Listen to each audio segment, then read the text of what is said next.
What's up, everybody? Welcome to Move the Sticks. DJ, Bucky, Rhett with you. Rhett, welcome back, my friend. How you doing?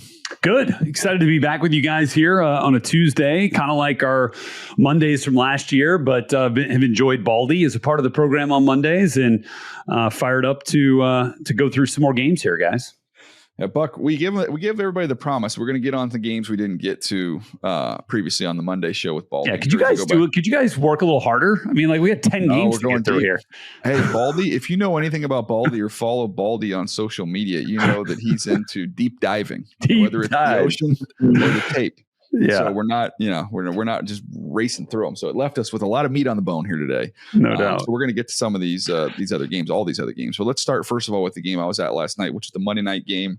The Chargers take care of the Las Vegas Raiders. I don't know what the final tally. I want to say it was 15 or 16 pass breakups by the end of the game. It was, I don't know that I've seen a game where a team got more hands on the football than the Chargers did in this game. And Buck, creatively getting to 4-man, sometimes 5-man rushes, 15 pass breakups. Gavin just put in the in the chat there. Unbelievable. Feels like a lot.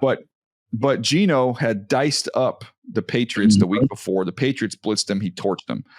Jesse Minner, who we're going to get to in a little bit with our coordinator of the week, but he does a brilliant job of creatively getting to 4-man rushes. Derwin coming from depth. You bring a nickel here or there, dropping guys out. And the way I described it calling the game was they made Geno have to throw the ball through the forest. And there were just so many branches there. He just kept nicking them one after another. Three of them ended up getting picked off. Yeah, so DJ, Jesse Minter's experience on the collegiate level showed up in the Monday night game.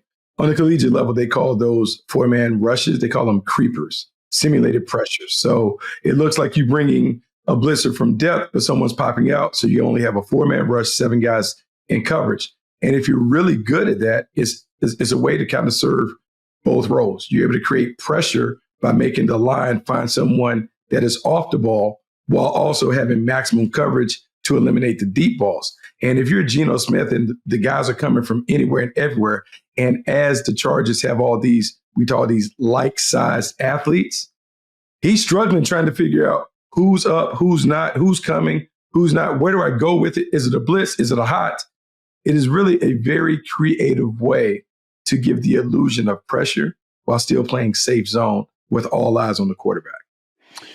Yeah, and just from the Raiders' perspective here in this one, obviously Bowers was a little bit banged up coming into this game, ends up going, but does not have a huge effect on the game. And I think you see also the difference in Geno when he is not, fully there or fully available, whether it's, injury or whether it's defense really focusing in on him, because there's just not much else there.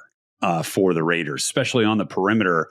Jacoby Myers, good player, just that it does not command attention from opposing defenses the way that, a typical number one wideout would. Trey Tucker, not quite the same, can get down the field. Haven't seen much from Jack Besh at all, the rookie second round pick. So I think that factors in to some of the difficulty that Geno has here as well. And then on a positive note, I think you still, even though Ashton Jeanty only had 11 carries, I think you still saw some of that fun stuff that Jeanty can do when he's just got a little bit of a crease, man. He goes, Alohi Gilman felt him on that, I think his first carry. He went to his thigh. That was not a good place to go. Yeah. And then he made a couple of nice jump cuts in the hole where he moves laterally so well. So again, I think they're going to have better days on offense. This was certainly not one of them. Yeah, and Pete Carroll said after the game, he was asked about him only getting 11 carries and said, hey, we're breaking him in. He's a rookie. That's going to go up. We're going to give him more as the season goes along. Yeah.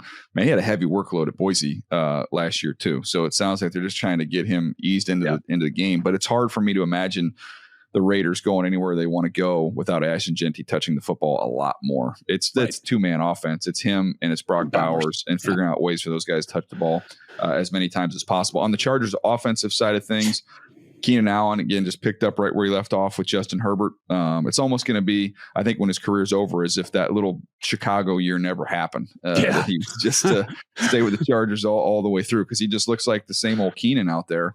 And I was talking to one of the coaches, Buck, before the game, and it just kind of struck me, and just talking to a lot of these players, and you talk to Ladd McConkey and Keenan and Joe Alt, they've got so many smart guys on this team. Zion Johnson's brilliant.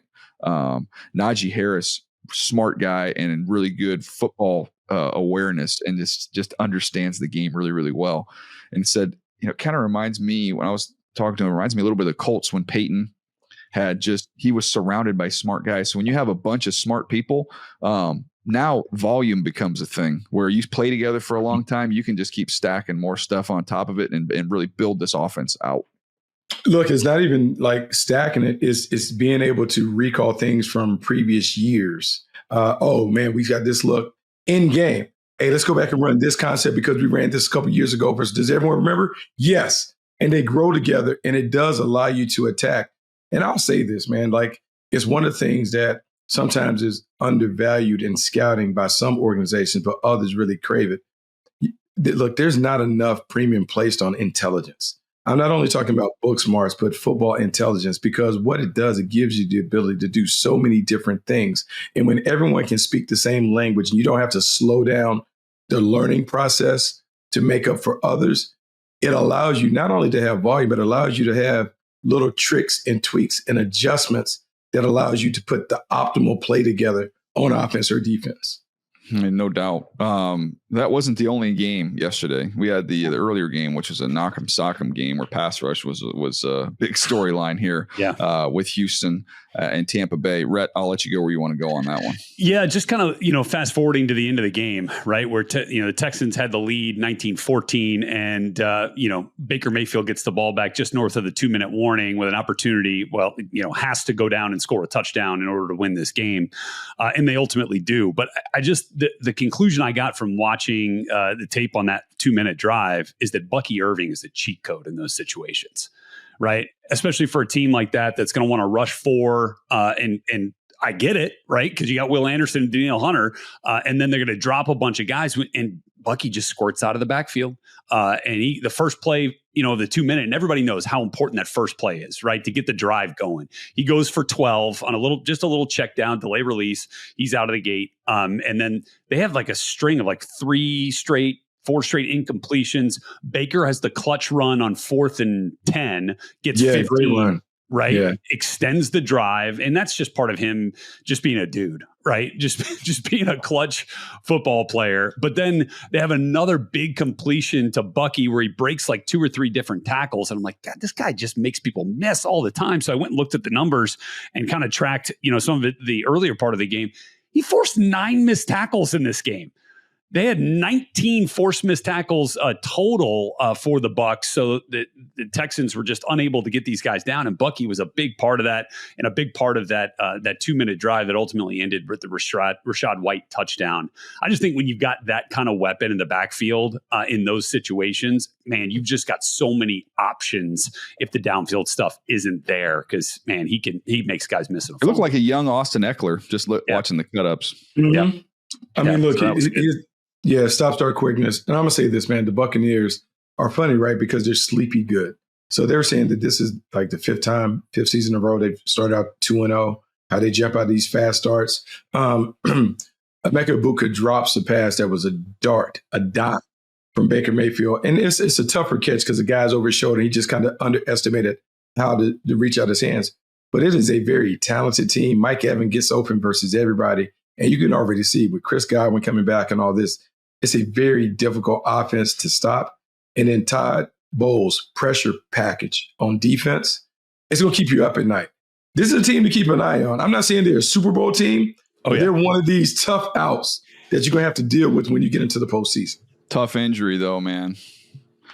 Kalijah Cansey, torn pec, done for the season. That's a bummer. He is a fun player. He's a really, really good player. So, again, here we are 2 weeks into the season, and it feels like we've got a load of injuries with teams, star players, great players that teams are already having to navigate around. So, again, hopefully has speedy recovery. Let's jam through some of these other games here that we didn't get a chance to talk about yesterday. Chicago and Detroit. I'll lead us off there. Just I want to say something positive about the Chicago Bears, which has not been done through 2 weeks. It is a circle and a cyclone of negativity around this team. And I think, it's because of expectations and hasn't been good and really wasn't good against Detroit as they got their doors blown off. But let's get a positive thought here. Rome Odunze through 2 weeks looks like the Rome Odunze that we all got excited about at Washington. He is polished. We were talking about Keenan Allen earlier. I think that's the North Star for him. That's what he's going to try and duplicate and be that type of player. But someone who just he knows how to win. He catches the ball easy. You can use him underneath in the slot. He just got a really, really good feel. He saw the same double move you saw him work guys over with at Washington. You saw it in this game. So just wanted to throw one positive nugget out there. I'll let you guys go where you want to go on that one, Buck. But I just wanted to have something good to say about a Bears team, that the defense looks brutal and there's a lot of other questions. Yeah, a lot of other questions. I think some of this is, not that Ben Johnson directed his comments towards the Detroit Lions, but when he took the job, he had his chest poked out and said some things about the division and those things. And you just know how it is. And the Detroit Lions, the players talked about feeling disrespected in terms of him going within the division. And so it was a personal thing. I think the other part about the Bears and the expectations, I feel bad for Ben Johnson and Caleb Williams because everybody expected this thing to hit like wildfire right off the jump. And most times when you have a transition, a new takeover, it takes some time for this team to kind of mesh and gel and get together in terms of play call and learning quarterback and putting all the pieces together. So we just need to have a little more patience with the Caleb Williams-Ben Johnson marriage. But man, the wins in the winning city don't appear to be swinging that way when it comes to the patience factor. Well, let's also remember it took some time for Ben Johnson and Jared Goff to hit, right? I mean, they were, flirting with a winless season. It felt like until they finally kind of kicked things up towards the end of that first year together. So, yeah, well, I'm with you on that. But on the Lions side of things, what a difference week 1 to week 2 on the offensive side of the ball, right? I mean, and kind of fitting and ironic that they have an extremely explosive day offensively playing against Ben Johnson, who authored so much of the creativity that we came to love from the Lions the last couple of years. But the thing that I kind of noticed in watching the 6 explosives in the pass game went for over 200 yards.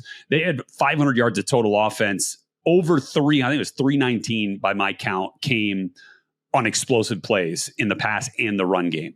Pass game alone, just looking at that, 6 of 6, right, for Jared Goff in that scenario. Average depth of target on those throws, 23 yards. These were not just like, hey, let's get a quick screen out, get a good block, and it goes for 20 yards as an explosive. These were deep downfield. A lot of them were crossers to Amon-Ra St. Brown, one to Jamison Williams. But the thing that I kept coming back to is he had time.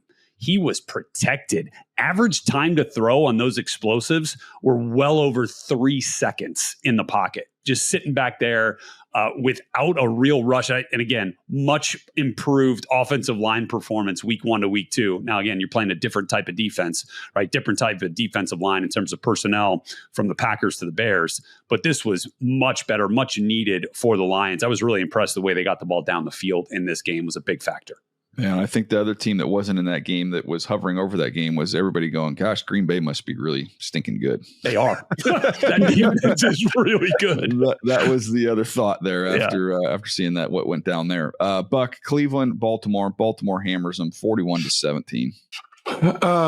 Look, man, let's start with Baltimore. Baltimore just doing what they do, just a really talented team, a team that when they're locked in and focused, they're really tough to beat. Even though they kind of slog through different parts of the game, when they turn it on, man, it's a clear separation just given their talent. This is a team that I'm excited to see when they're able to balance out the offense with Lamar Jackson throwing the ball all over the yard, given the threat that he also presents as a runner, Derrick Henry being able to get it done, just what they can do and how they constantly can keep the pressure on the defensive coordinator to have to make hard decisions on what they want to defend, what they want to take away. They're just really good. And then defensively, if they don't let the ball fly over their head, man, it's just hard to move the ball on them consistently. Just a talented team. I just need them to be mature enough to take care of business against all these teams. Look, I looked at the Browns side of things here. It had 28 points off errors. Fumble recovery. Well, let's go in order. Block punt in the second quarter. I mean, you block a punt, those are such momentum shifts. And then the Ravens are able to score off the block punt. They had the interception to start the second half on the first possession from Joe Flacco, which is he's like on the run, like getting chased down and then throws somewhat back into the middle of the field. Just kind of a misfire. Didn't need to have it. Throw it away. Live to play another day. It gets picked off. Ravens score a touchdown off that interception. Then you have the strip sack fumble in which I just like looking at that thing, and he had options there. It just, he kind of reholstered, right? He was like ready to straight, just didn't have great anticipation. Had an open receiver on the left-hand side. Now, look, open, it was a tight window, but probably could have gotten it there. And then had another option on the right-hand side on the strip sack. It just didn't get to it. So he's holding on to the ball for too long. Eventually the rush gets there, knocks the ball out. Roquan takes it the distance, fumble recovery, return for a touchdown. And then, in the very next possession, they just turn it over on downs. They're way behind the 8 ball here. Didn't have a lot of great options, but that turns into a touchdown. 28 points off of turnovers, a blocked punt, and a turnover on downs. It's a difference in this game. Now, you take some of that out, you take 21 of those out with the block punt and the 2 turnovers. Yeah, it's a closer game, but it just never felt like Baltimore didn't have control of this thing the way it ultimately ended up. Hey, if that thunderstorm doesn't come, there's no puddle. You know That's what I mean? Right. Like, that's right. Could have been fine. If not for the 19 turnovers, they win that game. I mean, like when they're controllable, right? When they are, when you can make a better decision on the play. So here's my 2 things from this game, because I didn't have a chance to see much of it. So I went back and I wanted to do some selfish vanity projects. So one of which was Mason Graham. Through 2 weeks, Mason Graham is making some impact plays for this defense. His quickness has been there, leverage. He's getting on the other side of the line of scrimmage. I know there was a lot of noise after that, and they decided not to take Travis Hunter. But I've been encouraged what I've seen from Mason Graham through 2 games, just spinning through his production and what he's doing and generating. So that's positive there. And the other thing was, I was kind of wondering how the fit with Nuke Hopkins was going to be with Baltimore. Like, how are they going to use him? What's he going to be? And I think it's pretty evident now. I mean, he's going to be their jump ball vertical guy who can do it in the red zone and just give you that open covered guy. You know what I mean? They've got guys who can separate, and then they're going to get your eyes in trouble with all the different play action and movement you're going to have with Lamar in the backfield. But there's sometimes, and I think to me, this is going to be a move for January, is you're going to be in the postseason and there's going to be guys swallowed up and you're going to have to throw it into a crowd. And I think that's where Hopkins is going to come in, man. And you can see that Lamar already trusts him. He's not separating. He never has separated. He never will separate. So you got to trust him that he's going to win. He's a ball winner. And I think that's the role that he's playing for the Baltimore Ravens. So that was fun to watch how they're utilizing what he absolutely does best. Rhett, keep it rolling here. Buffalo and the Jets. I give just real quick on that. My only nugget on that is Kincaid is playing well, and he's kind of gone back to what he was at Utah, which is just a lot of quick stuff underneath. Just someone who's a volume player. I don't know that I see like the most dynamic version that maybe I was hoping to see, but he is someone that Josh trusts, and you're going to beat. It's a million paper cuts is how they can beat you with him. Yeah, I mean, look, they were the best rushing team in the league this week. The Buffalo Bills were 224 rushing yards, and obviously it helps when you get when you get Josh Allen on the run, early in the game and goes for 50 yards on a scramble, which he, is out there, looking it's just insane. Some of the moves he makes in the pocket to get out of that mess and have that explosive play. But I think the more like this year, certainly this game, kind of a microcosm of what we've seen from the Bills over the last, year plus, which is, without forcing the ball to Stephon Diggs a whole bunch, they've become a team that can really run the football. And James Cook, man, is rocking and rolling right now. 132 yards in this game. They are really good. And in this game, it feels like it worked out really well for them with their zone scheme runs. Because I feel like, especially Bucky, and you can chime in on this one too, when you have a player like Quinnen Williams who can get into the backfield and get upfield quickly, right, and be a disruptor that way, when you can get him moving laterally with the way you're running some of those outside zones and some of those zones that hit a little bit more outside, I think that's obviously a positive thing to keep him out of the backfield. And it worked a number of times in this one. And James Cook was excellent in this game, a couple of rushing touchdowns as well. So when they can run the football that way, it's a long day for a defense, knowing that you've got the threat of Josh Allen there as well. I mean, I think that's a perfect scenario for the Buffalo Bills. It's one of the reasons why they should stick to the run and be a little more persistent with the running game, because it does alleviate some of the pressure on Josh Allen and allows him to kind of pick and choose when he needs to put the cape on.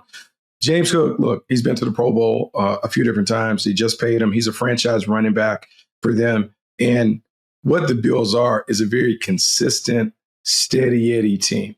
Like, I think you know exactly what you're getting from them each and every week. And that's one of the reasons that they're going to be one of the top 2 or 3 teams in the AFC. What you want to see them do to go to the next level is to see if they can find a little more explosiveness. And it's not necessarily on the legs of Josh Allen, that they can create explosiveness by design as opposed to leaning on Superman to make these plays out of the pocket on unscripted efforts. If they can do that, then they really become a very, very dangerous team to deal with as we start talking about the postseason and who has legitimate Super Bowl chances. I think there's a lot of teams in the mix. It doesn't seem like anybody's completely separated themselves so far this season. I think there's a lot of teams going to be jostling for position there in the AFC. How about San Francisco, Rhett? This is Mac Jones auditioned for this role a few years ago. Didn't get the part. But the director decided to make a new movie and starring him in this movie. And it turns out it's a good match. It's a good match there. Yeah, I thought that was fun to watch. Happy for Mac Jones to find some success, as he said, to kind of get his confidence back a little bit. And I mean, that's what Kyle Shanahan's offense does for quarterbacks, right? I mean, just go down the line, guys that can play confidently, in this system. And I thought that was a lot of fun to see, especially like without George Kittle, still finding ways to get the tight ends involved, both Farrell and Tonjes. And yeah, you didn't need like a heroic performance from Christian McCaffrey in this one, which was, a positive. I did want to switch over though to talk a little bit about Spencer Rattler on the Saints side of things here, because I know they're 0-2 now, 0-2 now, 2 tough losses, but I think you're seeing the Kellen Moore effect of, just like we're talking about Kyle Shanahan, Mac Jones, but I think you're seeing the Kellen Moore effect with Spencer Rattler in this offense. He's got a clean sheet, has not turned the ball over in the pass game right now. He's got a couple of touchdowns. They were 3 for 3 on touchdowns in the red zone in this game. And he was under duress in this game as well. Like Kelvin Banks had some, I know we were big fans of his throughout the preseason and maybe early on. Struggled. Yes. Nick Bosa will do that to you. But yeah, they were just overpowered a number of times. Both the tackles gave up 6 pressures in this game. So, I mean, for him to be under duress, for Spencer Rattler to be under duress in this game and to still find ways to be judicious with the football and execute the offense, I thought was a nice sign of life for New Orleans. They got to start winning some of these close games. But that's something to build on. Did you put your hand up, by the way, Rhett, and own that one? Because we were talking the other day, maybe it was last week, and you're just like, hey, they've invested a lot in this offensive line in New Orleans. This is a really good group. That part is true. The kiss of death, man. Just got smoked the next week. Just raise your hand. You just raise your hand on that. That's it. That's good. All right, Buck. Rams 33-19. Byron Young and company. I don't know that everybody labels him as the lead singer of that pass rush, but man, he was great in this game. And this Rams pass rush got after Cam Ward. That looked a little fast out there for him in that one. Yeah, a little fast. And what I love about the Rams, like I tell you, like it's funny that in Hollywood, you have a team that is a blue collar team, but that's what the LA Rams are. Their ability to morph their playing style in any situation really is remarkable to me. This is a team that can play with glitz and glamour. They can throw it all over the yard. You have Devontae Adams, Puka Nacua, but then they can get down and dirty and run the football with Kyron Williams. They can lean on their defense, which has a bunch of young, hungry defenders at the point of attack. To me, when I look at the team that Sean McVay and Les Snead have built, they've kind of built a rock-solid team without a glaring weakness. That gives them a chance to match up with anybody. I just love the fact that Sean McVay, who kind of earned a reputation for being the offensive wizard, is willing to win by any means necessary. And that really bodes well for a team that can match up with any of these teams in the tournament. They have a chance because they can change and become a chameleon and do what they need to do to get out of a game. Yeah, and I would say, obviously Kyron Williams is the straw that stirs the drink there in the run game for the Rams, but I think I saw some signs of encouragement from Blake Corum in this game. Limited sample size. Yeah, exactly. I mean, I think this run scheme, like he's kind of figured this thing out now with a lot of those duo runs that they have, and he moved really well, like in between the tackles in this game, and he's so low to the ground and has that great center of gravity, plays behind his pads, like.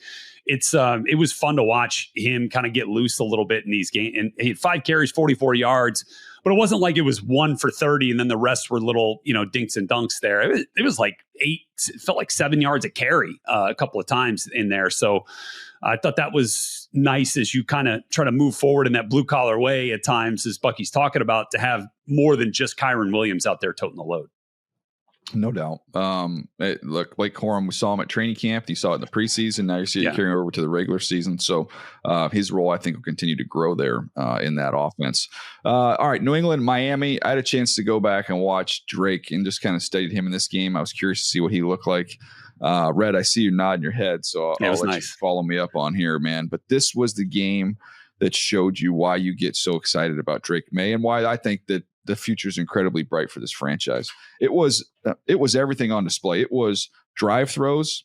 It was numerous touch throws, beautiful bucket touch throws, to backs, down the field, tight ends, ball dropping out of the sky. The ball placement was beautiful. Then it was him being able to just use his legs, go run, get the pylon, get your way into the end zone when those opportunities create themselves. And it just looked like he was a very poised, under control player who trusts what he was seeing. I was talking to the guys up in Seattle earlier today on the show up there, and we were talking about Sam Darnold, and I said, with a quarterback, I love it when you can see a guy who trusts his eyes and trusts his guys. Like you see that you trust what you're seeing coverage wise, and you trust your guys are going to be where they need to be, and the ball is gone. I thought in that game that you saw that from Drake May, and that was the reason I would be very excited if I were a Patriot fan. Don't worry about wins this year. Worry about the fact that you've got the key foundation piece in place and some other good young players. One of the reasons that I thought it was appealing to have Mike Vrabel and Josh McDaniels come is because there's going to be a lot of organization and structure that was going to allow a young quarterback to improve, because this was not their first rodeo with a quarterback, that they would figure out a way to put him in his sweet spot. And they have done that. And I think what Mike Vrabel has done is not only make it where, look, they're building the quarterback or whatever, but they're really building all areas of the team. So he doesn't feel like he has to play like a superhero as a young player, that he has to be the savior of the franchise, even though we know he needs to be that special quarterback for them to get where they eventually want to be. I think they've done a really good job of having him be a key contributor, but not be the entire team. I like the way the Patriots are training. I like the fact that they brought those veterans over to support him, offense and defense, the complementary football aspect of it. But make no mistake, Drake May has the ingredients to be a star. It's just a matter of when is it going to pop for him. But you got to like what you're seeing from him. And I think there's some comparisons that you can draw now to the way that Josh Allen plays the game, but it's more polished earlier. Mm-hmm. Like you go back to Josh's start, it was kind of like wild, right? Like all over the place. It's not as frenetic. It's not as frenetic. Exactly right. It is just more in control, more polished, but it's producing similar results, and really fun to watch the maturation of Drake May. And I think Mike Vrabel is very fortunate in his first year here in New England to have a franchise quarterback that way. I mean, still a little bit selfishly because of the way that our rookie draft ended up working out, that Travion Henderson just not a part of the game plan right now. Well, no, look, Omarion Hampton not a part of the game plan. Ashton Genty should have got more touches. Let's free these rookie running backs up a little bit, man. Let's get them going, for crying out loud. I'm with you. All right, let's wrap this thing up here. Last one, Arizona. They get a win over Carolina. Some news coming out of this game: Rob Hunt torn bicep, Austin Corbett torn MCL, both going to IR. So things are not great for the Carolina Panthers right now. And Arizona, find a way to get to the winner's circle. Is kind of held on in this one, Buck. Yeah, look, Arizona, they find a way. And look, man, there's not a lot of people talking about the Arizona Cardinals, but if you keep stacking wins, you look up and you can find yourself in the tournament. And that's the important part of winning these games early, while everyone is trying to figure out who they are. If you can steal some wins in September, it really gives you a chance to be one of those teams that plays in January and ultimately in February. The Cardinals can play much better. And I think there's some things that they will do to kind of unlock this offense in time. But right now, they're doing just enough to win games. And at the end of the day, in 3 weeks, no one's going to care how they got to this point. They're just going to be like, man, they got off to a fast start. Yeah, look, I think these are the games you got to win, right? If you want to be that team that some people talked about as, like this could be a dark horse team in the NFC West here in Jonathan Gannon's third year. Like these are the games that you have to find a way to win, even though it's not pretty on the offensive side of the ball. Marvin Harrison, just 2 catches in this game. Nobody over 35 yards rushing in this game for the Cardinals.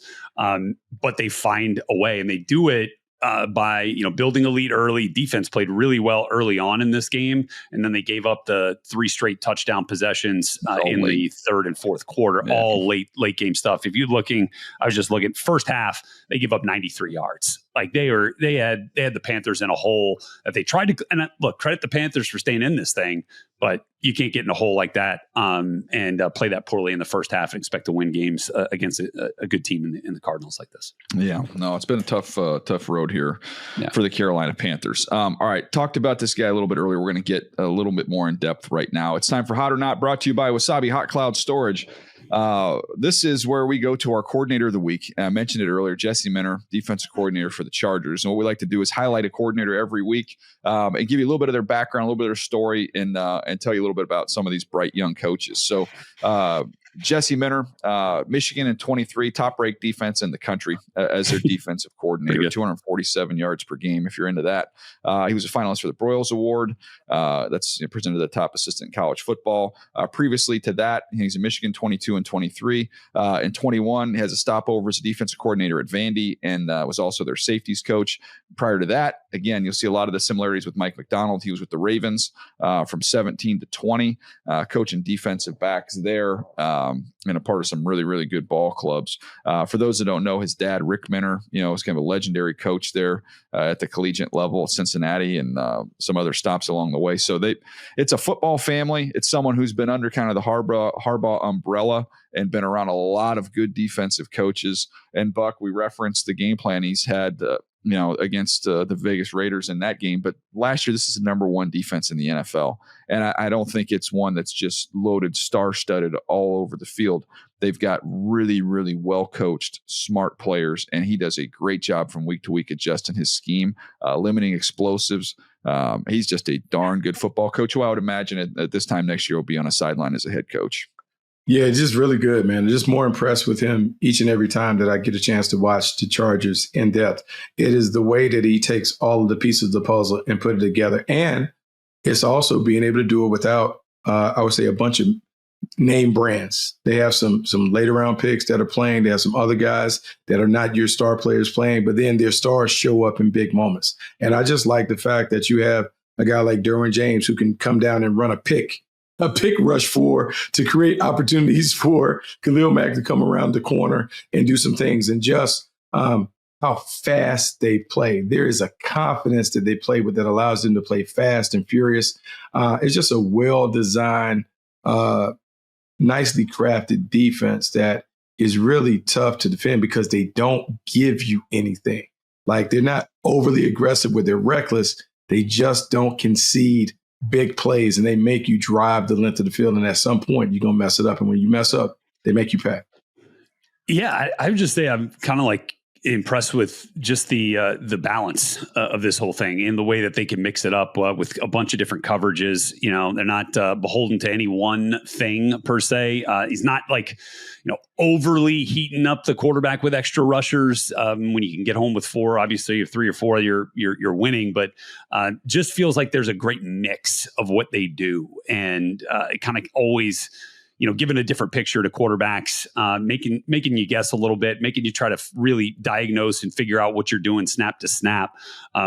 It's just a nice menu on that call sheet for Jesse Minter that his guys are obviously really good at executing. And he's a good dude too. Like, a lot of times defensive coaches, you get a lot of bravado, sometimes fake tough guys. He's just a real authentic guy who's incredibly smart, relates well to the players. I think he'll interview very, very well when he gets his opportunity as a head coaching candidate, but doing a wonderful job there with the Chargers as their defensive coordinator. That was this week's Hot or Not segment, brought to you by Wasabi Hot Cloud Storage. Store more and do more with your data. Try them for free at wasabi.com.